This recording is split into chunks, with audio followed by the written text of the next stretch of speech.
گەنجێکی تەمەن 23 ساڵانە خەڵکی شارە زووری باشووری کوردستانە شێروان تەنیا مانگێکە خۆی گەیاندۆتە بەریتانیا بەڵام هێشتا هیلاکی ڕێی لەبیر نەچۆتەوە و ناوی چۆ ناولیستی هەوڵە پڕهەڵاکەی لەندەن و بۆ یەکەم کەس تیکتی فڕۆکەی بۆ ناردنە ڕەواندا پێدرا. چواردەی پێنج هاتینە ئەمبەر بۆ بەریتانیا خاکی بەریتانیا لەوێش گیراین ئێمەیان برد بۆ شوێنێ پێیانەوە دیتێشن سنتەر لەوێ 4 هەفتە ماینەوە بۆمان نەبوو بە هیچ شێوەیە بچینە دەرەوە ینی شوێنەکە شوێنێکی داخراو بوو شوێنێکی داخراوە تا بڵێ شوێنێکی ناخۆش بوو پێشەوەی کە بین هەوایەکی ئازادی هەوایەکی ئازادی لێماندا هەوای سزن لێمانیدا 4 هەفتە لە سزنا بووین بەڕاستی ینی ناڕەحەتیەکمان بینیوە لەو سزنا لە هیچ شوێنەکە شتیوان نەبووە عەزاب نەفسییانەدان لێوێ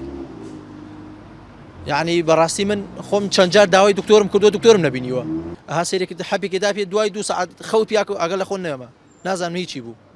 بەس بۆ ئەوی بێدەنگ بیت لێ شتێکیان نەکرد ینی بەڕاستی دژی مرۆڤایەتی بوو. شێروان کە لەگەڵ گەشتنی دەست بەسەر کرابوو دەڵێت بەبێ ئەوەی ڕەوتی ئاسایی گفتوگۆ و چاپێککەوتنی داوای پەناخوازی لەگەڵ بکرێت بڕیاری ڕەوانەکردنی بۆ ڕەواندا بەسەردا سەپێنرا. سکاڵا و بەدوادا چوونەکان وای کرد بە کەفالەت ئازاد بکرێت تا بڕیارێکی نوێ لە بارەیانەوە دەدرێت. هاتوومەتە دەرەوە بە ئیمزا هاتوومەتە دەرەوە ئەبێ هەموو هەفتەی ئیمزایان بۆ بکەم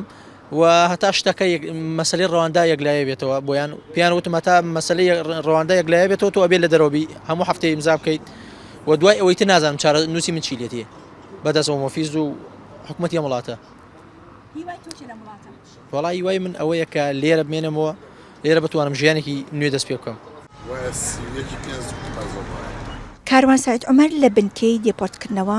شیروانی ناسی هەرچەندە 20 ساڵە لە بەریتانیا دەژی و لەگەڵ هاوژین و حەو منداڵی وڵاتنامەی بەریتانیان وەرگرت بوو بەڵام بەهۆی کارێکی نایاسایی وڵاتنامەی لێسەندراوەتەوە و بڕیاردرا لەگەڵ 181 کەسی دیکە دێپۆرتی کوردستان بکرێتەوە بەڵام بەهۆی وەرنەگرتنەوەیان لەلایەن حکومەتی عێراقەوە بە کەفالەت ئازاد کراوە. پێنجشەممەی هاتنە ماڵەوە گرتمیان و بردمیان لەوێ مانگە دامیان ناوتکتیان بۆم بڕی و تا هاتنێرینەوە ئیتر ماڵ کاک دەشتی و بڕێ لەو برادەرانەی ئەوێش لە کوردستان لەوێ بەڕاستی مزاریان کردبوو لێرەش خەڵکی زۆر هەسا مزاریان کرد و تکتەکان کانسڵەوە کرد دوای بەرمیاندایەوە عینن وەکو جاران بە ئیمزا بەرمیانداوە بەستە تاکیشان زیاد کردە کردیان دە پێمانوتەوە مرۆڤ لە وڵاتای هەر نییە من بە هەموو قانونی شێوەڵێم دیپۆرت سنتەرم دیوە کە لەوێی وازان لە دەرەوە بەڵێ مافی مرۆڤ دیارە لە دەرەوە هەیە بەس کە تا نستە ژوور و نستە ئەو شوێنانە نازانی مافی مرۆڤ هەیە یان نییە. هەتا ئێستا لەوانەی بڕیار بوو دێپۆرت بکرێنەوە تەنیا 3 کەسیان ئازاد کراون و 178 لە زیندانن. هەروەها لەو کوردانەی بڕیار بۆ ڕەوانی ڕەواندا بکرێن تەنیا شیروان ئازاد کراوە و زیاتر لە 25 کەسیان دەست بەسەر و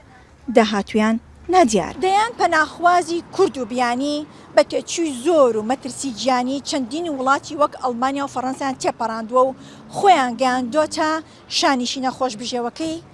ئەوروپا کەچی هەوڵی لەندەن بۆ بە زۆر ناردنیان بۆ ڕواندا دۆخێکی بۆ خوڵقاندون کە لە جیاتی خەونی وڵاتنامەی ئەوروپی بیل لە خۆڕزگارکردن لە ئەفریقا بکەنەوە. ئاڵاشاڵی ڕوودا و پێتۆبۆرۆ بەریتانیا.